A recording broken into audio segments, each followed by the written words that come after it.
Assalamualaikum warahmatullahi wabarakatuh. Bismillah, alhamdulillah, la hawla wa la quwata illa billahil aliyil azim. Saudaraku dimanapun Anda berada, semoga berbahagia.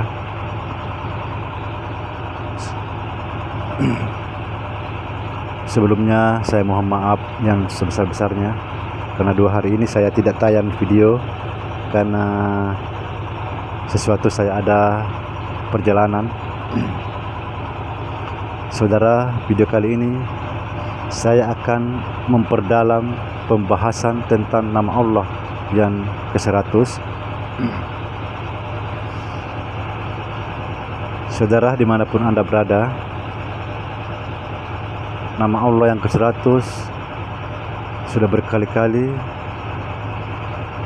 saya sampaikan bahwa ingatlah nama Allah yang ke-100, bukan yang lain. Siapa sebenarnya? Ingat. Di mana dan seperti apa? Insya Allah saya akan jelaskan nanti pelan-pelan, sedikit demi sedikit, dan pada akhirnya kita sampai kepada yang punya nama. Subhanallah. Ingat adalah nama Allah sebelum ada sesuatu.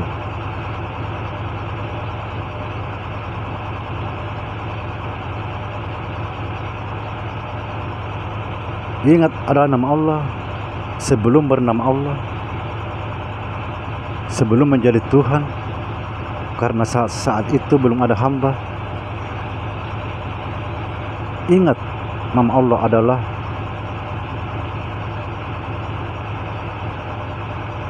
satu nama, tidak disifati dengan satu sifat apapun.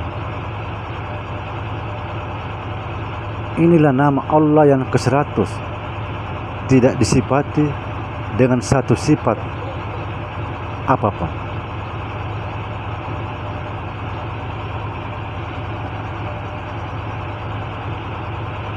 Ingat adalah nama Allah sebelum ada langit dan bumi, sebelum ada surga dan neraka.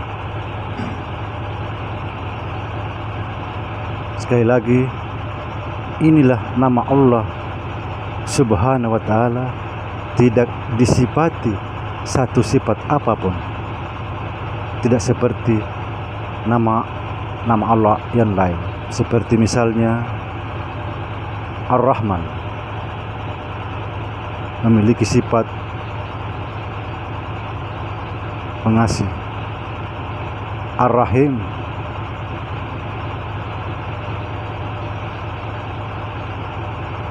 penyayang.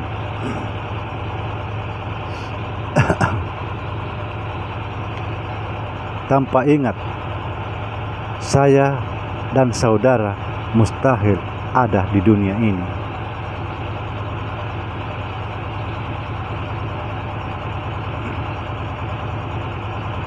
Ingat adalah awal kejadian, titik.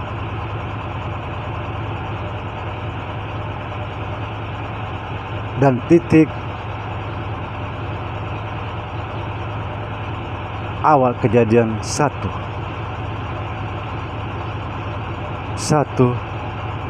awal kejadian alif awal kejadian 29 huruf 29 huruf menjadi satu Al-Quran. Subhanallah. Inilah ingat disebut kosong, bukan berarti tidak ada, tetapi tanpa huruf, tanpa suara.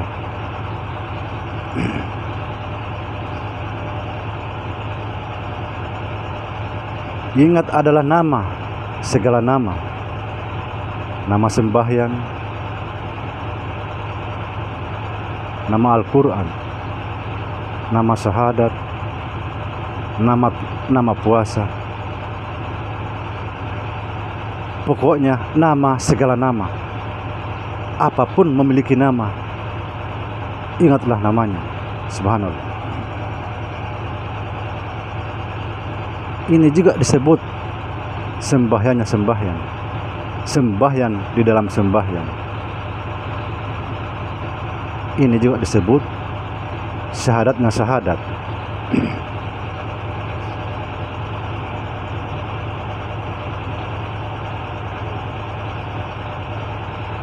Ingat adalah sumber segala sesuatu.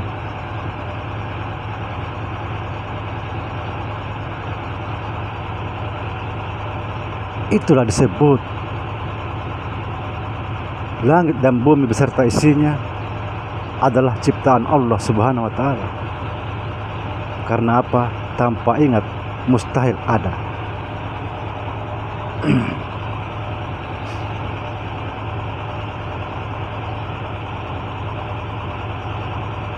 Ingat adalah sumber segala ilmu. Ingat adalah nama Allah yang ke-100. Jika kita ini bahas terus sampai ke puncak, maka sampailah kita kepada yang punya nama, yaitu Zat Wajibal Wujud. Itulah saya bilang, ujungnya satu di tangan kita, ujung satunya satu di tangan Allah Subhanahu wa Ta'ala.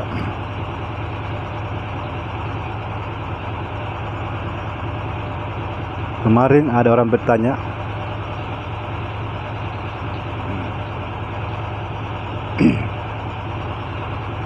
katanya, bagaimana bisa mengingat Allah sedangkan dia gaib? Yang bisa kita ingat sesuatu yang kita sudah kenal atau kita lihat. Subhanallah. Saudara, Allah itu bukan cuma gaib. Huwal awalu, huwal akhiru, huwal batin, huwal sahiru. Dia yang awal, dia yang akhir, dia yang batin, dia yang nampak. Mustahil kita tidak melihat. Artinya apa? Dialah segalanya, yang awal, yang akhir, yang tersembunyi, yang nampak. Berarti dia segalanya. Mustahil kita tidak melihat. Kata guru saya, apa gunanya mata melihat sesuatu tetapi tidak melihat Allah di dalamnya? Subhanallah.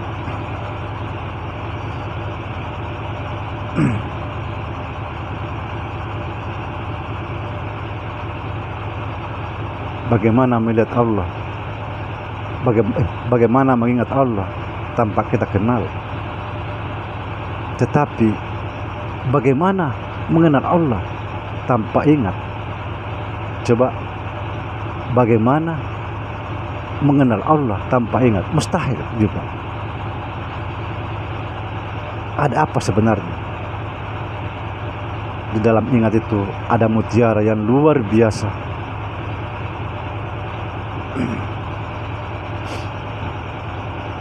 Contohnya saudara, contoh ini salah contoh.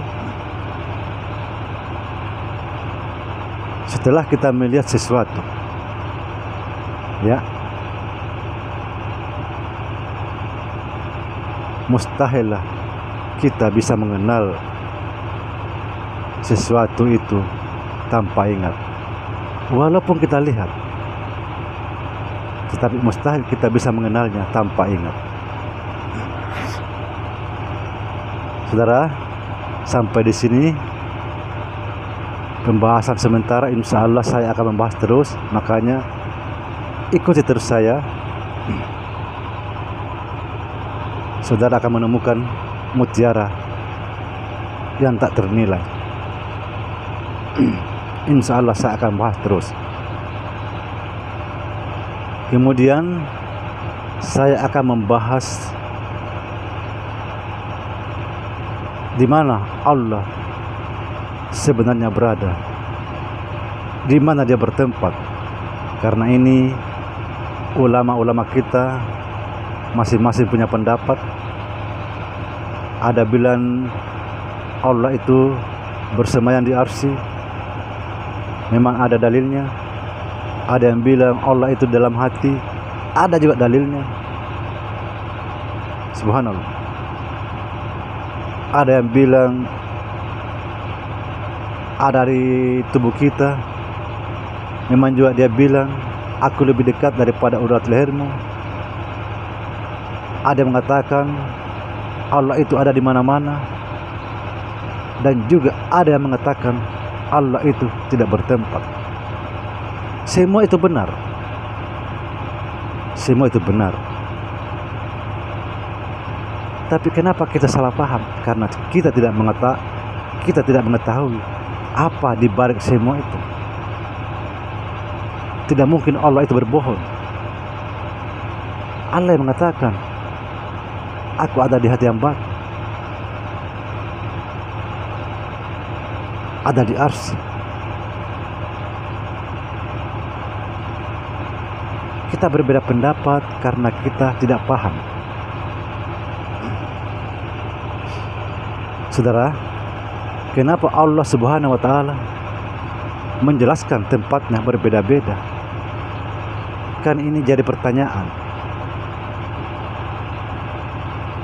Yang ini yang harus kita kaji, pelajari, supaya semua perkataan Allah itu benar.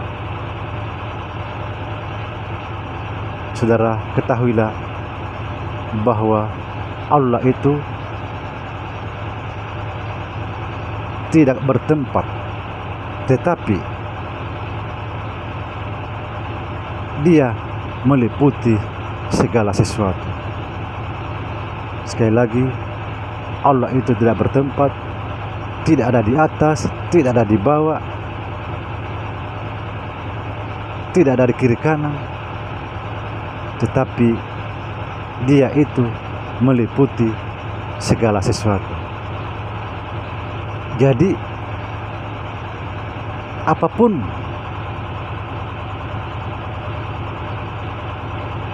pendapat para ulama kita yang mengatakan ada di arsy, ada di hati, ada di mana-mana, semua benar karena semua diliputi. Allah meliputi segala sesuatu.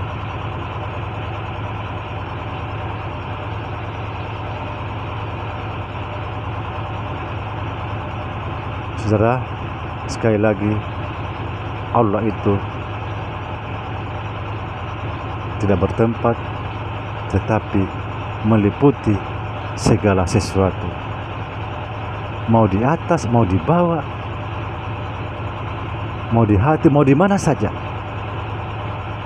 diliputi semua. Subhanallah.